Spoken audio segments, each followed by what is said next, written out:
What's good people? It's the inspiration, man. Let's talk. We got a special guest in front of the formation today. Sergeant First Class Luis Carter. How you doing, big dog?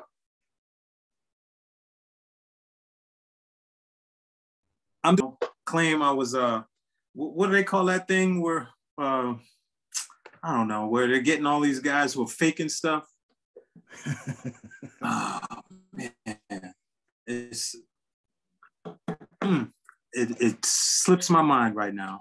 Stolen valor, that's what it is. Yeah, I don't want nobody to say, I'm doing the wrong thing. I was a staff sergeant though. Oh, my bad, bro. I thought. Good. Hey, I appreciate the promotion. I wish DFAS with the promotion. Right. That's how I thought you left out, bro. Because you, like, to me, you at the top of the leadership because you was doing the drill sergeant thing. Mm-hmm. Well, I appreciate it, man. When I think back to those days, I wish I could go back. Yeah. Because those were good. Yeah, those were good days. Some of them anyway. Right. So, like, what do you miss most about it? Well, you deal with a lot of good people when you're in the military. That's probably the biggest thing that I miss the most. And, especially when you get out, you're forgotten about. Most people are like, oh, hey, he's out of the Army. We don't care. I know my phone stopped ringing the day after I retired. Yeah. For on end, months, I didn't get a phone call from nobody at the unit. At first, I was like, oh, I'm so glad. But then after a while, I was like, man, I didn't have no friends. Nobody liked me. Yeah.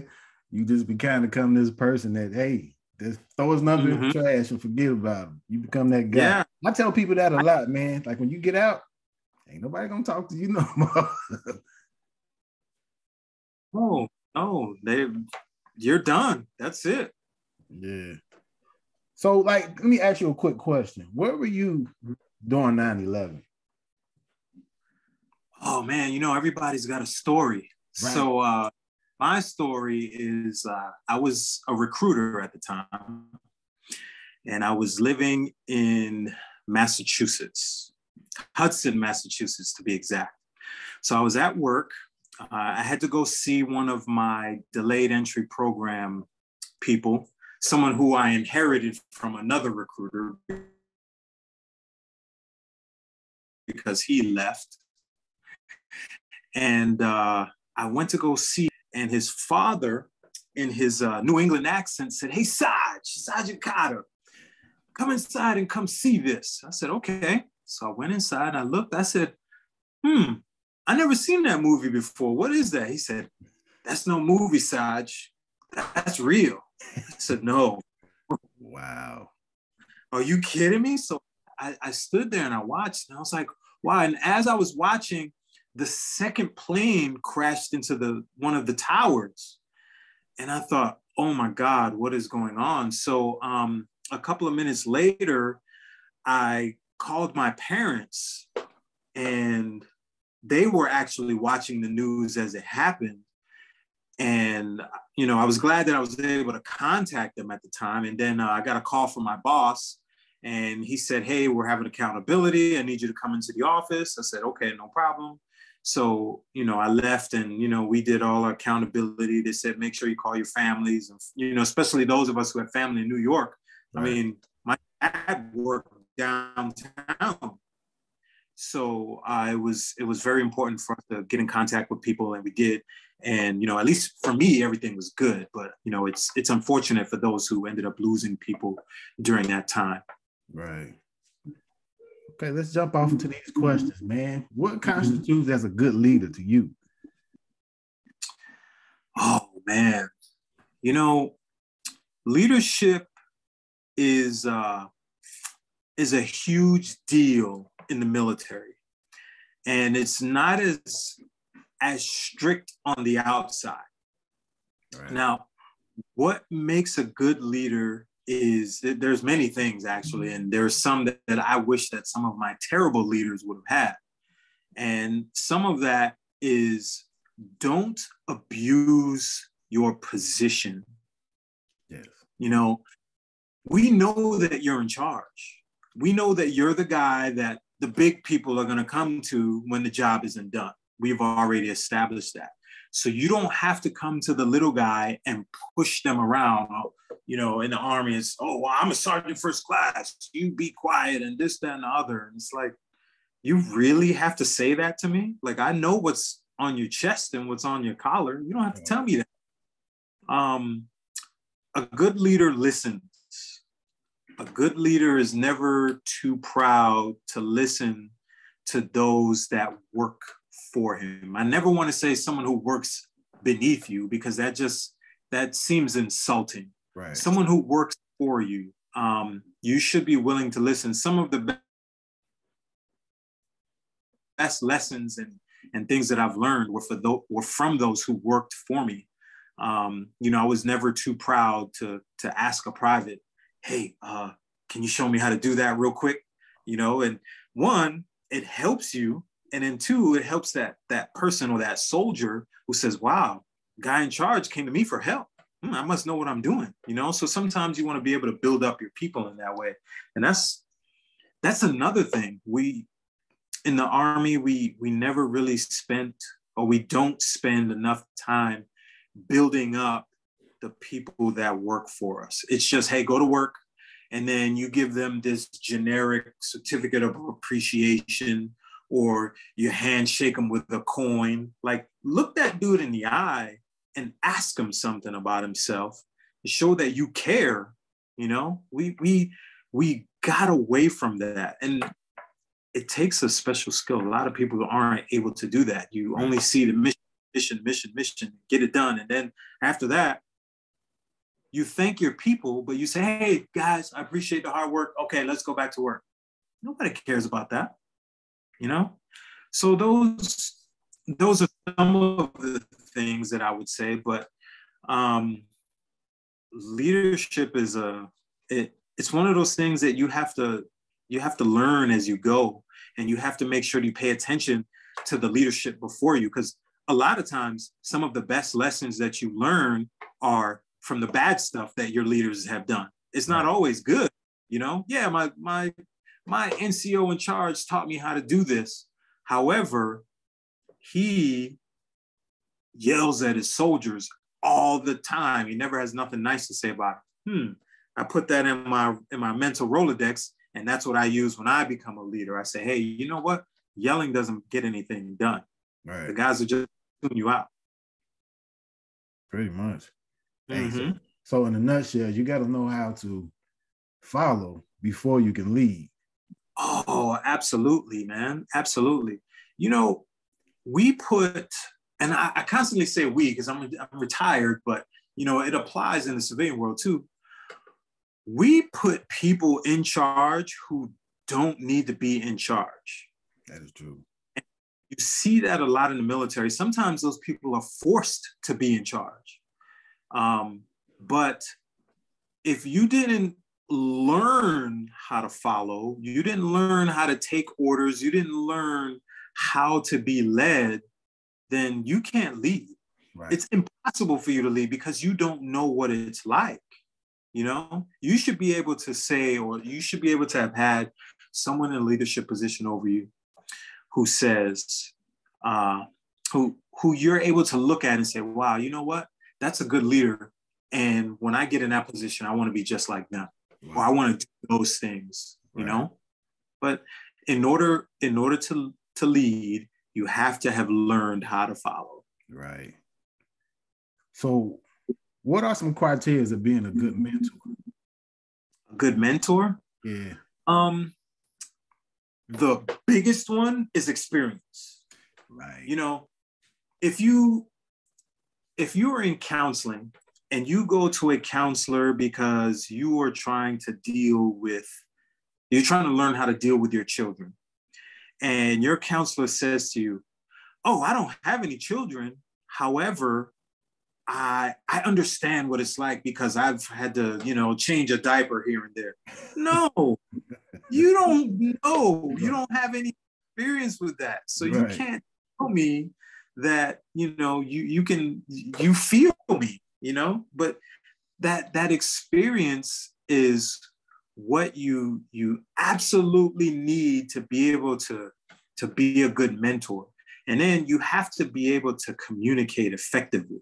Right. You can't just, you have to be able to take yourself outside of the box and give this person advice on what it is that they are doing or not doing. Right. And you can't run alongside them and, dap them up and, yeah, let's go. Oh, yeah, you did this. And yeah, and I do this. No, you can't do that. You got to separate yourself. It's like being a referee for a basketball game, but you're not refereeing the game. You watching the game. Right. You can't the game and referee at the same time. It's two different things. So like you get a recruit come up to you, man. He's about to go into his boot camp, man. From start to finish, what does basic training look like? So basic training, well, first, I didn't realize this until I was a drill sergeant. Because, after basic training, you forget everything. You're like, man, I'm so glad I'm done. I'm happy to be out of there. And I know that's what it was like for me. But when you go into basic training, there is a whole psychological element that no one talks about because no one understands it or knows about it. Now, if you're a drill and you pay attention to that stuff, you'll see it. Some of the things that people go through, actually, I'll say all of the things that people go through in basic training are things they've never experienced before. They've never experienced being isolated, being away from everything and everyone that they know. You take someone who's like very family oriented and, they haven't spent a day without their wife and their kids. And then you put them in basic training against a bunch of strangers. What now? What do I do? Right. Now you learn how to depend on someone else to help you get through something difficult. You can't say, you can't do the pillow talk with the wife and say, hey, you know what? I need some help here. And then, next morning, a good wife fixes it and helps you out with it. That's no, your battle buddy who's in a bunk on top. Hey, battle buddy. Hey, I'm having this problem. Oh, okay. I had that same problem. You got to trust that they're going to be able to help you because they're literally going through the same thing with you every single day. Right. Your diet changes. You actually start to eat clean. I mean, it wasn't until I started fighting that I had gone long periods of time drinking only water. Like when you think of drinking water, it's like, oh man, I don't want no water. I want juice. I want soda. I want that energy drink. But water is very important. It's the building block for your body. And if you're not drinking it, something bad is going to happen. Right. So that's another thing, and diet is important. A lot of people, we live in a society where we eat a lot of junk. We eat a lot of sugar. We eat a lot of trash. And that's what our body gets used to. However, when you take the person who's been doing that their whole life and they weigh 300 pounds and they're only 5'5", you're like, something needs to change. I mean, who doesn't lose weight and put on more muscle when they go to basic training? Everybody, 100% of people. I mean, I've seen guys need skin surgery after basic training because they lost so much weight. Wow. No more trash in the body, And, you start to learn another skill set. I mean, you're marching, you're running, you're doing things that you don't normally do on a consistent basis. I mean, hell, if a drill sergeant says you will run everywhere you go, then that's what you do. But in normal life, you're not running anywhere. You may say, I'm gonna take my time, I'm gonna mosey on down to where I gotta get to. But, and the relationships that you build with people from basic training are some that last a lifetime. Right. There's guys, I mean, look at Vietnam veterans and whatnot. They have gone to basic training with some of the guys that they went to war with, and 70 years later, they're still friends. Wow. A lot of times today, we can't say that. We meet somebody today and we're friends for a year, and then after that, oh man, I lost touch with them 10 years ago. Right. That's big, man. Hey, being that it was like wartime when you was a drill sergeant, right? Did you have any fears or any attachments to your recruits of them going overseas? No, because I became callous to it. I think I had deployed 2 times prior to becoming a drill sergeant. So at that point, I knew what it was going to take to go to war and come back. I knew what it was going to take to lead soldiers. I knew what my soldiers or combat engineers were going to need in order to be successful in their careers and when they deployed. So I tried to drill that into their heads. Hey, this is what you're going to experience. This is what it's going to be like. You may go out and not see your company for a week or so. You may go out and end up having to only eat MREs. You don't get, the only candy you see is what came in MRE. The only carbs you see is what came in MRE. Because you're going to go out there, you're going to bring your beef jerky, you're going to bring all of that. That stuff runs out. Real quick. So how do you deal? How do you figure your way around, and that's when you start depending on the people around you to let you know. But I always wanted to make sure that my soldiers were well prepared. I never wanted them to feel as though they deployed and I didn't know that this was going to happen. I always wanted to know that, hey, this could happen. And in some cases it does. Oh, wow. So does it make you kind of mad when a soldier's not taking their training serious? Oh, absolutely. Absolutely. Especially when you are the one teaching a particular module. There was a couple of things that I took great pride in when I was a drill sergeant, and that was teaching DNC.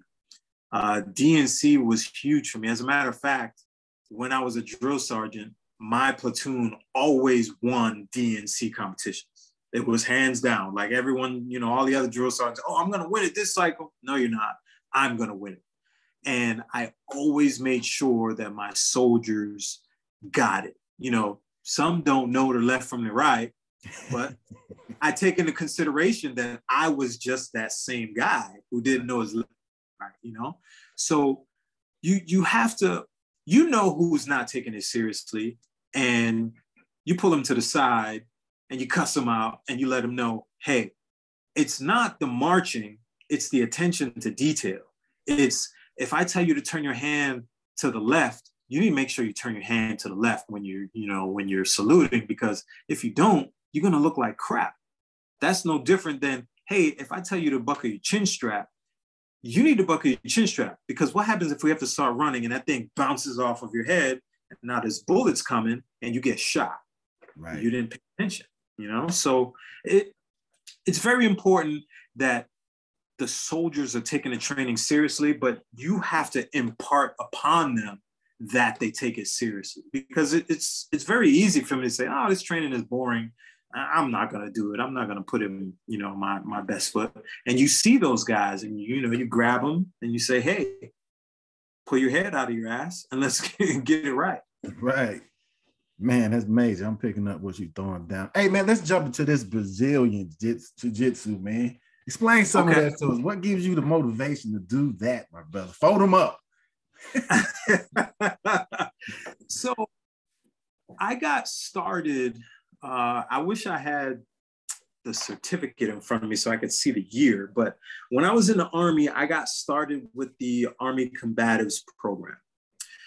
And I took a liking to it. I really took a liking to it. It was one of those things where you got thrown into a class. They were like, hey, Carter, you're going to go do combatives. I'm like, oh, man, all right, fine, I'll go do it. And I really enjoyed it.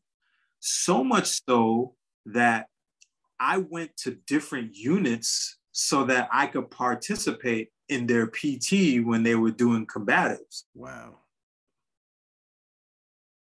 So if I was in, Alpha Company, I was going to HAC whenever they did combatives, or I was going to this other brigade because I really enjoyed it. I'd ask the NCO, hey, do you mind if I go there? Because I was good at PT. And then I went away from it. It slowly kind of like got away from the military, and it was one of those things where like, oh, soldiers like this, oh, we don't need to do it, So years later, it was being picked up again. So I got back into it. I really enjoyed it. And I wanted to find a gym on the outside because I knew I wasn't going to be able to do it too much in the Army. So I found a gym in Copper's Cove. It was called Fighter's Forge. So I was going there, and it was pretty cool. I really enjoyed it. And they trained me for my first Army Combatives tournament. And I went into this tournament, and I lost my first match. My coach, who was a civilian, he came, and he was there with me. He's like, hey, don't worry. There's always going to be more tournaments. And, I was kind of disappointed, but at the same time, I was proud that I was actually able to do it. So I left Fort Hood. Where did I go? I think I went to do something. I left for a couple of years, and I think it was when I was recruiting. So when I was recruiting, I had this man come into the office, and, I asked him, what are some of the things that you do in your spare time? He said, Brazilian Jiu-Jitsu. And at the time, even though I did Army Combatives, I didn't know what Brazilian Jiu-Jitsu was. So I said, what is Brazilian Jiu-Jitsu? And he said, okay, humor me a second. And he said, go ahead and lay on the ground and put your feet flat on the floor and just lay there. So I laid there. He got on top in side control. And he said, okay, now try to get up. So I tried to get this dude off of me, and he was a lot smaller than I was. And probably for about a good 2 or 3 minutes, I could not move him. Wow. And how do you do that? He said, that's Brazilian Jiu-Jitsu. And I said, wow, I want to do that. So years later, I think it was when I was a drill sergeant. Prior to that, I was at a unit, and they did combatives training for PT, and I was in heaven. I loved it. And I started doing that every day. And I couldn't, every day at, I think it was like 6 a.m. or 06, I had to go and, be dressed for combatives training. And then as the drill sergeant, I was in charge of the combatives program for my company. And my platoon always won all the combatives competitions in the company because I would not accept anything less than perfection because I knew what I was doing. And I wanted them to know too. And it wasn't just during the training time. When we were in the barracks in the evenings, I would show them extra stuff. I'm like, hey, this is what you got to do, because I really took to it. I really loved it. Wow. And then in 2013, I had asked a sergeant major of mine, Sergeant Major O'Brien. To this day, I love that man. I told him, I said, I wanted to go work at the Fight House on post. Everyone knew what the Fight House was. He said, you want to work at the Fight House? Okay, I'll let you go. So for the next 4 years, I worked at the Fort Hood Combatives Training Facility until I retired. And that is what changed my life, because while I was there, I became an instructor, and not every post had a combatives training facility. As a matter of fact, the biggest at the time were Fort Benning, which is home of combatives, and Fort Hood. We were like, we'll say, the shit at the time. When people came to Fort Hood, a lot of people came to Fort Hood because of the combatives program. So I was a part of that. And I was, I was an instructor. And then I became an MMA fighter, and, it just took off from me. Even today, I still train.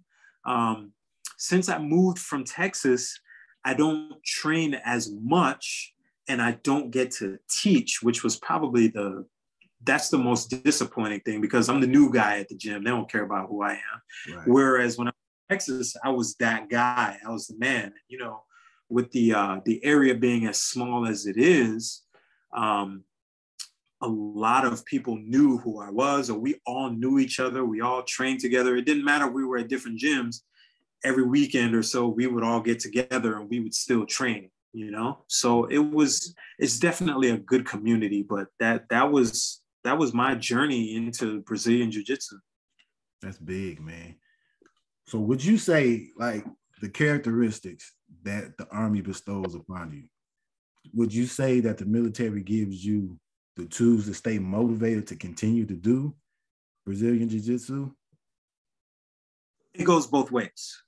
The military gave me the drive to continue to do something that is very physical. And then I enjoyed it so much that I pushed myself further to do it on the outside as well. So it's kind of like if you are learning how to draw, and, you know, at the end of class, that's it. You know, your teacher, we'll say teacher's the Army, has imparted this knowledge upon you. And what do you do after class? Do you just, you know, go eat dinner, go to bed, and wait till the next day you have class? Or do you do some of your own research? Do you say, hey, you know, I want to figure out how to do this? Then I go ahead and I practice. How do I do that? Okay, I go ahead and I practice, so that when I come to class the next time, I can ask the teacher questions about what it is that I learned outside of what was taught.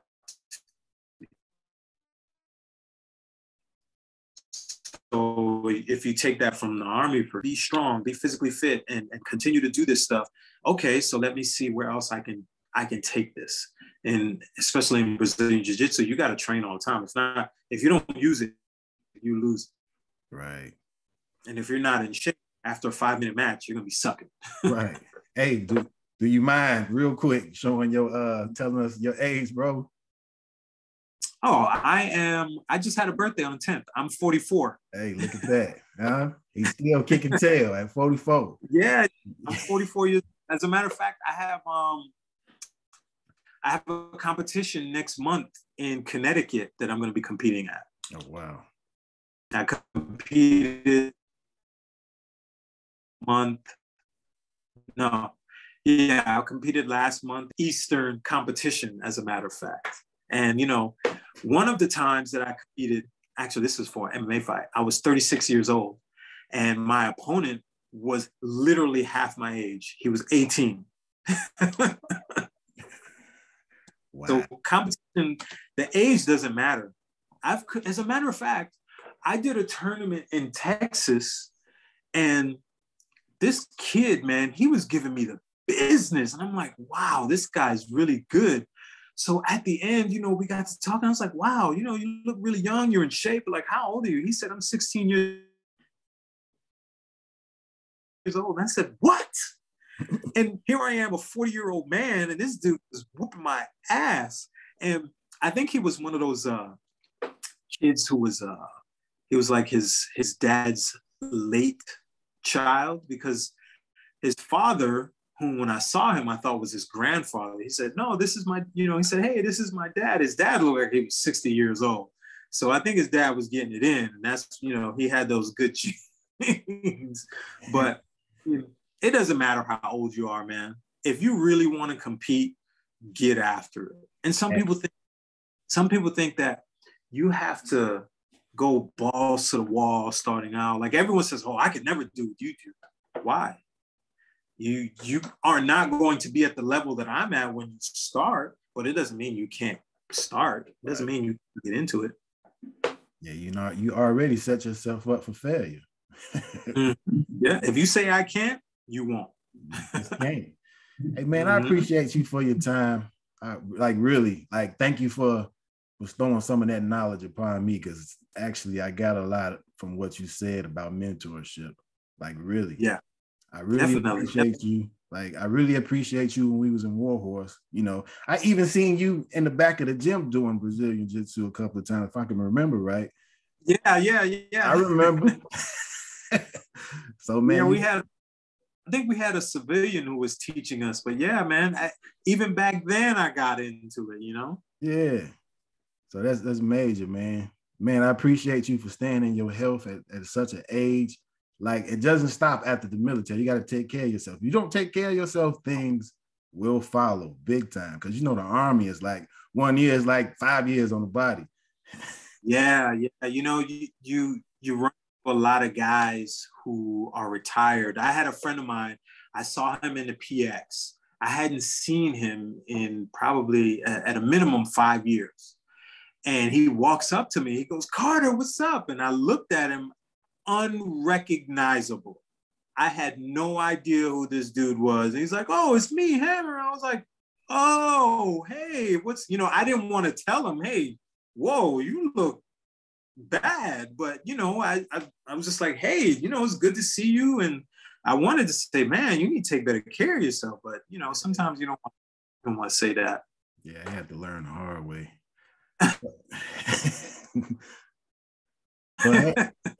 but hey, like, man, thank you. What would you say to somebody that's transitioning out of the military? Oh, man. So I'm gonna give you a quick story. I was in the ACAPing, and I was on my last day of this class. And the civilian who was teaching the class, she was doing something. And I walked up to her, like, I think we were getting ready to take a break. And I looked at her and I said, "I have to leave." And she said, "Why?" And I said, "I cannot do." I felt lost. And I went to my car and I literally cried tears because I was afraid. I didn't know what I was going to do. I didn't have a plan. And, this entity that I had been a part of for my entire adult life was going to be gone. I've been in the Army since I was 18. Here I am, 39 years old. I don't know anything else. So it was very difficult at first. And the best advice that I can give to anyone who is transitioning out of the military is to plan early, figure out what it is that you're going to do, figure out the things that you want to do, because we're stuck in a routine when we're in the Army. We're like, oh, we got to get up at 6, go to PT, 9 o'clock formation. Then we got this whole plan to do for the day. We got a break for lunch. And then at 5 o'clock, we go home. And then we do it all over again. And we can't wait for Friday. So we get programmed, and we do that for years on end. But now that's going to be gone. So what the hell do I do with myself? So you got to plan, and you got to figure out what it is that you want to do before you transition out. Hey, man, I appreciate you. I'm about to close out. Hey, man, who's up next for formation? Hey, this is leadership with Staff Sergeant Carter.